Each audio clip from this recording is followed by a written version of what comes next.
Mi nombre es Viviana Belén, tengo 58 años, nací en un pueblo del norte de acá de Buenos Aires.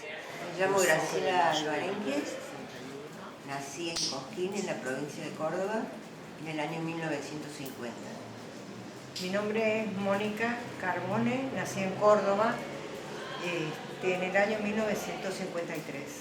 Desde hace 44 años estamos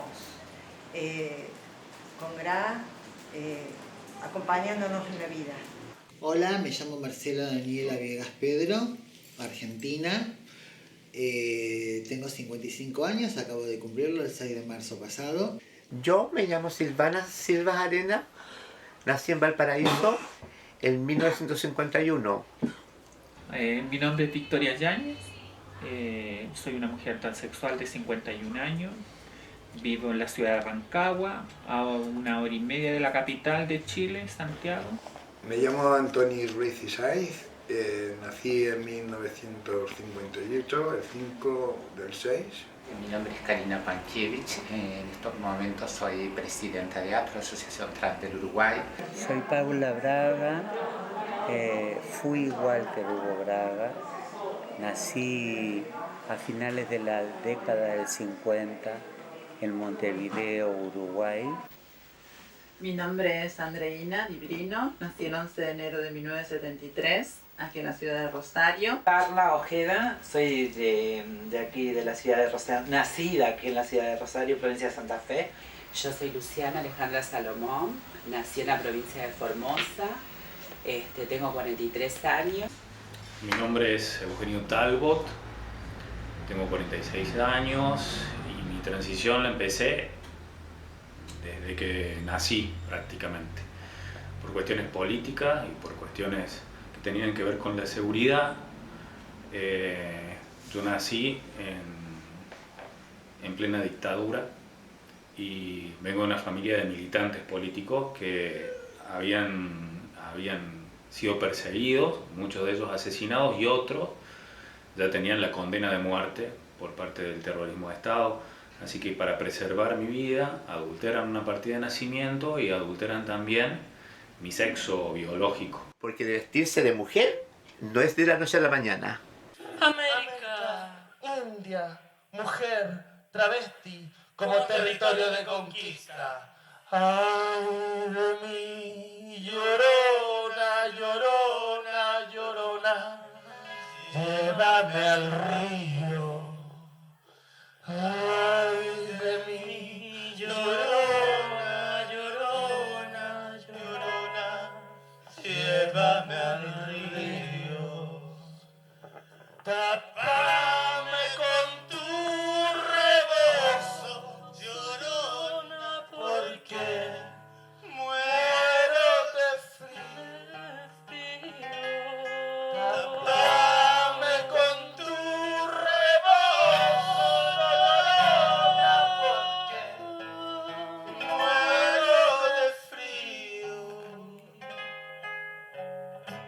Y mi transición es saber decir hombre, mujer, ¿qué? ¿Por qué? Al nacer, celeste hombre, tu nombre. O sea que antes de nacer ya deciden tu nombre, tu vida, te ponen tu nombre hombre y deciden lo que tenés que ser. Corbata, casate, mujer, tener hijo, procrear. Cuando tenía 13 años me di cuenta de que no quería vivir como varón, sino que quería vivir como mujer, y al no tener la aceptación de parte de mi familia, como que eso me implicaba un montón de problemas a la hora de poder ser como yo quería ser. Mi papá era fascista. Mi papá durante 2 décadas, para que yo pudiera acceder a ver al resto de la familia, me obligaba a renunciar para entrar a su casa a mi imagen traba. Soy una mujer trans de la época militar, en la cual he pasado mis transiciones en los peores momentos de nuestro país. Yo he empezado a ser trans, digamos, más o menos a los 14, 13 años he empezado, en los cuales, bueno, he sido invitada a retirarme de mi hogar por mi familia y bueno, de ahí empezar una vida de lucha, de remarla sola en el mundo. Y ya a los 16, ya cuando empieza uno a salir, a darse a conocer, ir a la plaza, ahí empezó ya el castigo ya más político, que en esa época era súper represor. Y en esa época te estoy hablando, yo nací en el año 1962 y era muy difícil, era plena época de dictadura. En el año 71, cuando comenzaba mi adolescencia, que es cuando se comienza a exteriorizar la identidad de género, comenzó el gobierno militar y comenzó el infierno para todas en Uruguay.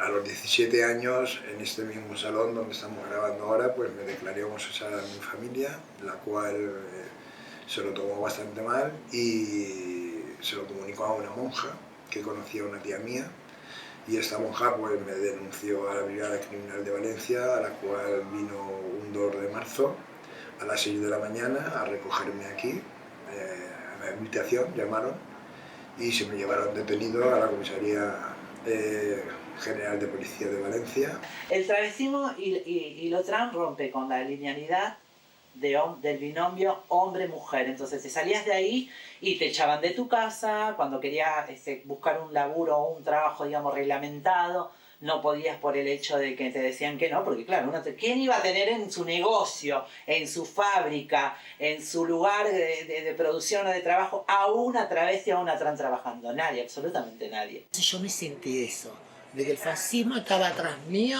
torturándome, maltratándome, viviendo presa, abusando de mí, ser violada, maltratada, escupida.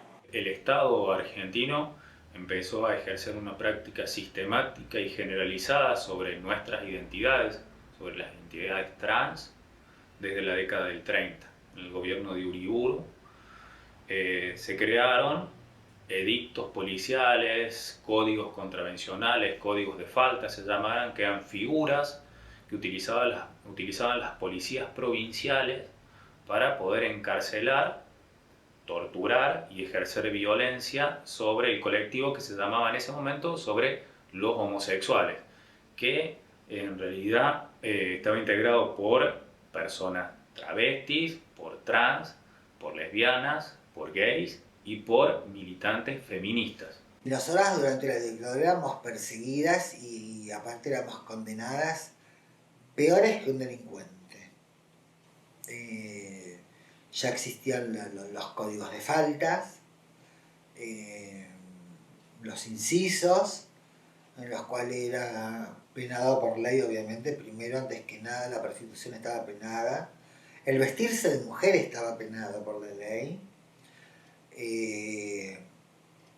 y vos tenés que pensar que no hace más de 15 años que sacaron desde el Bademecum que nosotras somos personas enfermas.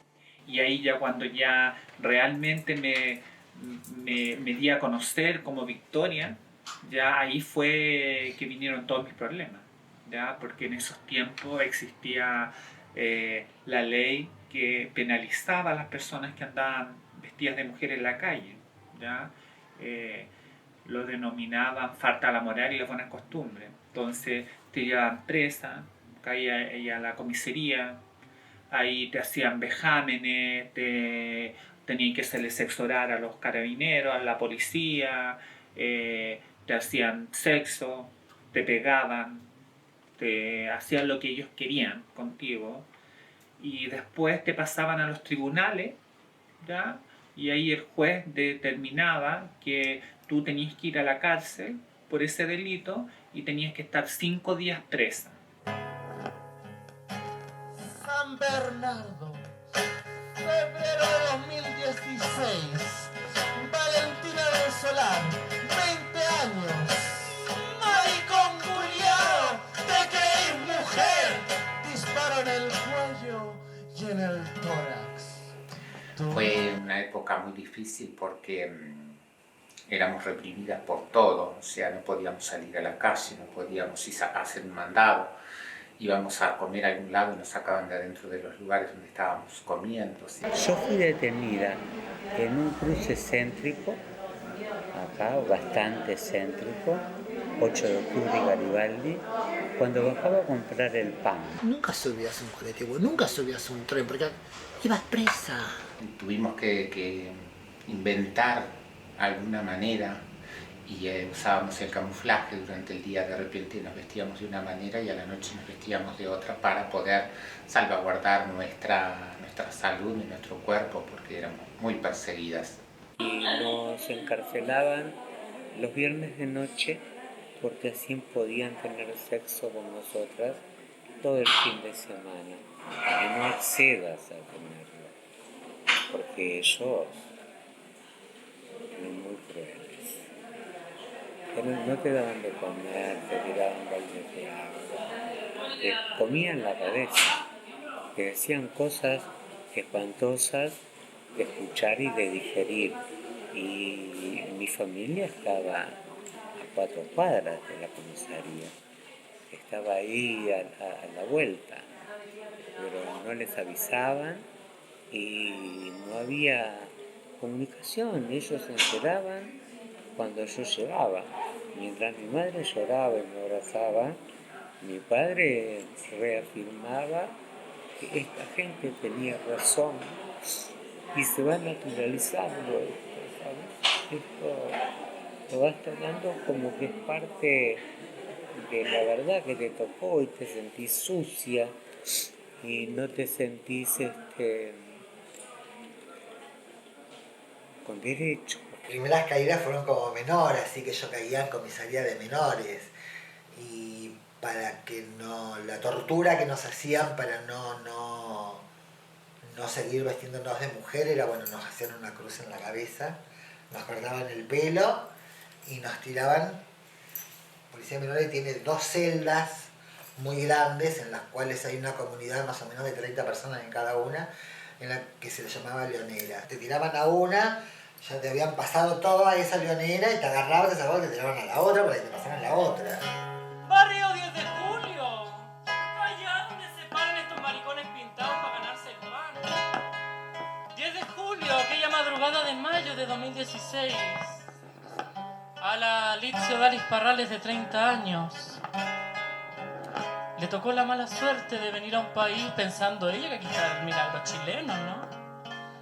El único milagro chileno que encontró fue que el cliente de la noche le bajó la culpa y la dejó desangrar después de apuñalarla por Santa Rosa. La primera vez que caías era la violación, y más en un varón trans. En un varón trans era como un caso excepcional para la época, no existían, por lo menos yo no conocí varones trans en Córdoba hasta ya más adulto, entonces era como la novedad, un varón con vagina era una novedad, y la violación era lo primero que estos sujetos entendían que se debía hacer con nosotros, y conmigo en particular. Y a mí me debe haber llevado, traté de sacar un promedio, yo creo que unas 70 veces, creo.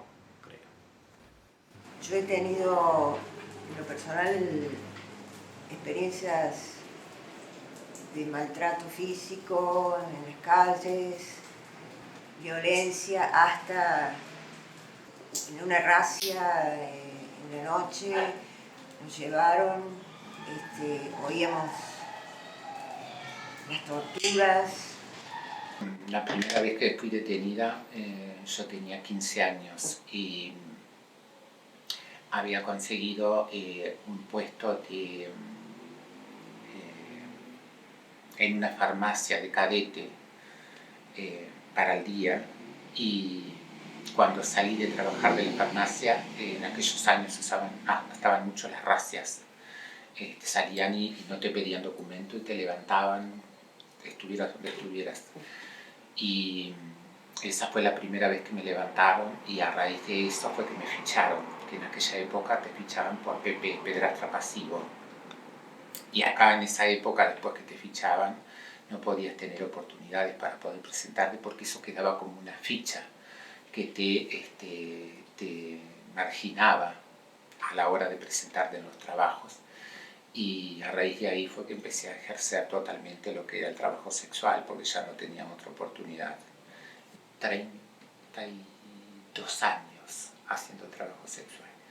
De 32 años, no te quiero mentir, pero 3 meses de cada año era lo que estaba libre, el resto vivía preso. O sea que parte de toda mi vida estuve detenida.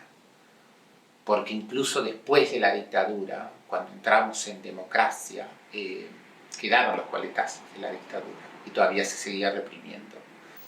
Toda persona que se vistiese de sexo opuesto y anduviera en la vía pública será arrestado por el término de 7 días, 14, 30 días. Lo terrible de esto fue que esto pasó después de la dictadura, porque yo te estoy hablando más o menos, si más o menos lo hice a los 14 años, fue una cosa de los años 80 y pico, 90 también, durante toda la década del 90 también pasó, que digamos hacían, que regían estos códigos de falta. De dictadura la pasaron mal, pero no sabes qué mal que la pasamos en democracia, tuvimos abuso donde policial, nosotros no fuimos. la policía, nosotros Claro, tuvimos era abuso abuso policial. policial. No era abuso de los militares. Violencia como pasa- institucional también se llama. Todo. Madrugada de enero de 2015, Cecilia Francisca, La Pancha, 24 años. Piedras, ladrillos y 6 puñaladas. Con el tiempo uno se da cuenta de que el cuerpo te habla, que el cuerpo te pasa facturas y a veces te das cuenta que los dolores de cadera, los dolores físicos, mentales y psicológicos que te quedan es producto de toda esa violencia que sufrimos, de todos esos fríos que pasábamos en las madrugadas, las malas noches, las palizas, las torturas. Era una celda que era de 50 por 1 metro, porque ni siquiera me podía estirar, llegar a estar así, contra la pared, no había un lugar donde poder acostarte. Y desde el día que llegué hasta el día que me fui, a mí me tiraron 3 botellas de gaseosas con agua y después nunca más supe, no más nada. Todo lo que teníamos que hacer, tanto desde nuestras deposiciones a orinar, era todo ahí adentro. Los primeros días sí me torturaron, me tiraron un baldazo de agua al tercer día y pelaron un cable, lo enchufaron al 220, te lo ponieron al piso y bueno, ni a contar lo que uno sabía. Yo tengo 1,78 m y salgo con 40 kilos de peso. La primera vez que tenía como 12 años. 12 años, imagínate, 12 años. Te desnudaban, Salvaje. te hacían tirar las cosas de mujer, te Eran hacían tirar las salvajes. pelucas salvajes, te hacían tirar la ropa, te hacían los tacos que tenías ahí tú lo hacían tirar, que había pata pelada al final, te hacían tirar los sostenes, todas esas cosas. Y estos maricones iban de morirse. Ya, eso era sadismo. No podés negociar con el Estado, porque para el Estado no existías. Para el Estado eras como que a este mundo no perteneces. Mi vida era un laberinto. Yo siempre decía yo le decía, mi vida es un laberinto. Acá entro a prostituirme y acá salgo, pero no sé si tengo una bala o una comisaría. Ese era mi laberinto. Esta cuestión de que ¿quién me va a creer a mí, yo siendo una travesti, trabajadora sexual, que 3 policías me violaron? Entonces todo quedaba ahí. Después, compañeras que tenemos un promedio de vida entre 35 y 40 años, que eso no cesa. Pero igualmente teniendo las pruebas, Carla, mira, yo me acuerdo una vez que yo trabajando en Panamericana teníamos arreglo con un jefe de calle, ¿no? Las coimas. Las coimas, claro. No sabes qué palizón que le dieron ahí atrás, yo sentada en el patrullero, igual que no podía decir nada. Toda desfigurada y me fui a los tribunales a hacer la denuncia, que quedó todo ahí archivado, porque nunca me llamó un juez, nunca nada, nunca supe más nada de lo que pasó. La coima te dejo trabajar y tenés que pagar tanto Tenía por que noche. pagar. Claro, te cobraban poner en ese entonces que estaba el 1 a 1, que te cobraban poner los 100 pesos, que era $100, para trabajar toda la noche tranquila, en la cuadra que la policía cuidaban, digamos. O en la zona que En la tenía el zona jefe de calle. que tenía el jefe de calle. Claro. La policía sistemáticamente y siempre fue una enemiga de nosotros y fue la principal asesina de nosotros y lo sigue siendo en muchas ocasiones. La policía no es compañera, la policía no nos defiende, la policía no reconoce nuestros derechos, aunque los reconozca el Estado simbólicamente. La policía no. La justicia, te diría que tampoco. Porque un país justo es un país en donde podríamos acceder al trabajo y no lo podemos hacer. No podemos acceder a la salud. Cualquier tipo de dictadura o militar y tal, pues eran pervertidos. Para ellos eran pervertidos que no aportaban nada a la sociedad, ni trabajaban, ni aportaban hijos para que trabajaran y seguir con el sistema, ¿no? Y entonces nos veían como peligrosos. Y ahora el mayor enemigo que tenemos, para nosotros sin ningún tipo de duda, es la Iglesia Católica. Ese es fundamental, es decir, el mayor enemigo que tenemos. Y si puede haber algunos retrocesos en derechos que hemos conquistado durante muchos años, es la Iglesia Católica. La Pintana, por allá por diciembre de 2014. Cerca de la Navidad, días de la Navidad, de esa fiesta cristiana que nos vinieron a imponer. El regalito que le llegó a la compañera fue que los propios vecinos la rociaran con benzina y la mataron. Jenny Andrea presente. Un poco de historia.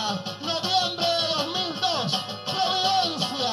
Amanda Jofré Serna, trabajadora sexual obligada a consumir por el químico de la Dina, Winston Michelson. Ya, pues maricón, jala si te encanta. No te vengas a hacer la bonita. No puedo más, Una más. Estoy Otra. Dale más. La Amanda murió de sobredosis.